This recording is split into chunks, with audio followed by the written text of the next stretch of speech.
성도 여러분 안녕하세요. 10월 31일 365일 말씀과 함께 시간입니다. 오늘 읽을 말씀은 누가복음 21장에서 24장의 말씀입니다. 21장에서는 십자가 순환을 사흘 앞둔 때의 가르침으로 포괄적 의미에서의 종말에 대한 예고를 주요한 주제로 다루고 있습니다. 그리고 종말에 관한 문제 제기, 종말 선포, 그리고 제자들에게 당부하는 말씀이 기록되어 있습니다. 21장의 주님의 말씀은 교육적 목적으로 주어진 교훈이라고 할 수 있습니다. 예수님은 가난한 과부의 두렙돈의 헌금을 칭찬하십니다. 사람들이 성전을 칭송하자 예수님께서 예루살렘 성전의 파괴를 예언하셨고 말세에 일어나게 될 여러 가지 징조들에 대해 말씀하십니다. 그리고 무화과 나무의 비유를 말씀하시며 종말의 징조를 통해 하나님 나라가 가까이 왔음을 분별할 것을 가르치셨고 한편으로는 종말을 맞이하여 성도들이 스스로 절제하고 기도하고 깨어있으라고 가르치십니다.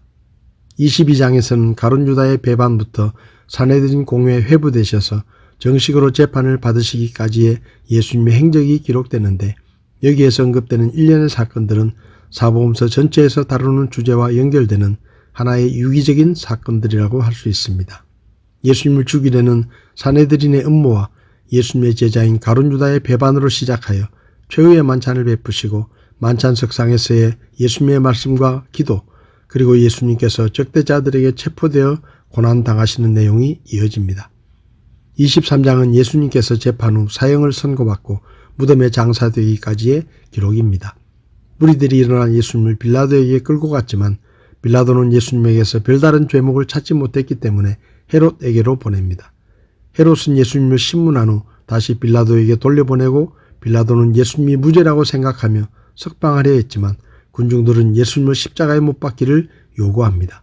그러자 대중적인 인기에 영합하여 자신의 권력 유지를 위해 빌라도는 예수님에게 사형 선고를 내립니다. 예수님은 십자가를 지고 갈보리 언덕으로 가셔서 두 명의 강도와 함께 십자가에 못 박히시고 두 강도 중 하나는 예수님을 비방하고 조롱하지만 다른 한 강도는 예수님의 메시아 되심을 믿었기 때문에 낙원에 있으리라는 축복의 약속을 받습니다. 예수님께서 십자가 위에서 큰 소리를 지르신 후에 운명하셨고 공회의원인 아리마대 요셉이 예수님의 시신을 취하여 아마포로 싸서 무덤에 넣어둡니다. 24장에서는 십자가에 죽으신 그리스도께서 사망의 권세를 깨뜨리시고 부활하셨다는 사실이 크게 강조됩니다. 예수님의 무덤을 제일 먼저 찾은 이들은 제자들이 아니라 여인들이었습니다. 예수님이 십자가 사건으로 생을 마감하자 실망하여 뿔뿔이 흩어졌던 제자들은 부활 소식을 듣고 다시 모였습니다. 예수님은 그들에게 하나님의 나라에 관해서 말씀하시고 성천하셨습니다. 오늘 제 마음에 와닿은 말씀은 누가복음 23장 42절 43절 말씀입니다.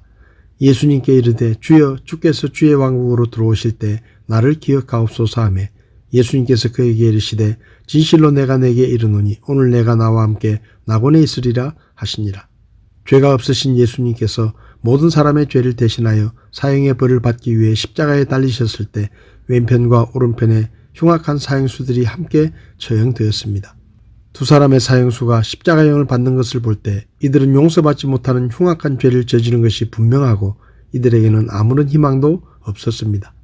그들 중에 한 사형수는 예수님을 향해 네가 만일 그리스도라면 내 자신과 우리를 구원해봐라 라고 소리치며 예수님을 욕했습니다. 그의 말을 들어볼 때 그도 예수님이 그리스도라는 말을 누군가에게 들었던 것 같습니다. 그러나 그는 예수님을 구원자로 믿지는 않았습니다. 그런데 그때 다른 사형수가 그를 꾸짖으며 내가 사형을 당하면서도 하나님이 두렵지도 않으냐? 우리가 지은 죄 때문에 사형을 당하는 것이지만 이분은 아무것도 잘못한 일이 없으시다. 주여 주님께서 주님의 왕국으로 들어가실 때 저를 기억해 주십시오 라고 말했습니다.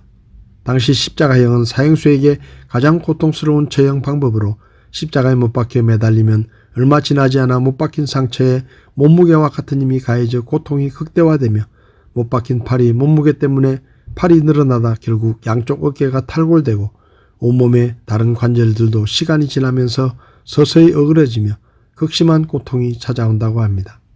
양팔이 대못에 고정되어 있어 가슴을 압박하고 폐와 횡격막을 눌러 호흡이 곤란해지는데 사형수가 생존 본능으로 몸을 올려서 숨을 내쉬려고 하는데 몸을 세우려면 못 박힌 손목과 발목에 힘을 주어서 몸을 들어 올려야 하니 상상을 초월하는 고통을 받게 됩니다.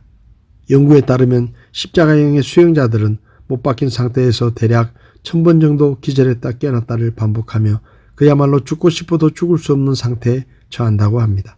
그리고 마침내 호흡수가 줄어들고 질식사하거나 혹은 산독증에 빠져 심장이 불규칙하게 뛰게 되며 심장이 터지거나 심정지로 사망합니다. 그런데 이런 고통 속에서도 예수님은 믿음을 고백하는 사형수의 부르짖음을 들으시고 진실로 내가 네게 이르노니 오늘 내가 나와 함께 낙원에 있으리라 라고 응답하시며 구원해 주셨습니다. 삶의 마지막 순간까지도 한 영혼의 부르짖음을 외면하지 않으시고 구원하시는 예수님의 모습을 통해 우리는 한 영혼이 온 세상보다 귀하다고 말씀하신 주님의 말씀을 떠올리게 됩니다. 오늘 하루 천하보다 귀한 한 영혼에게 구원의 복음을 증거하는 하루가 될 수 있기를 바랍니다. 10월 31일 365일 말씀과 함께 오늘도 함께 해주셔서 감사합니다.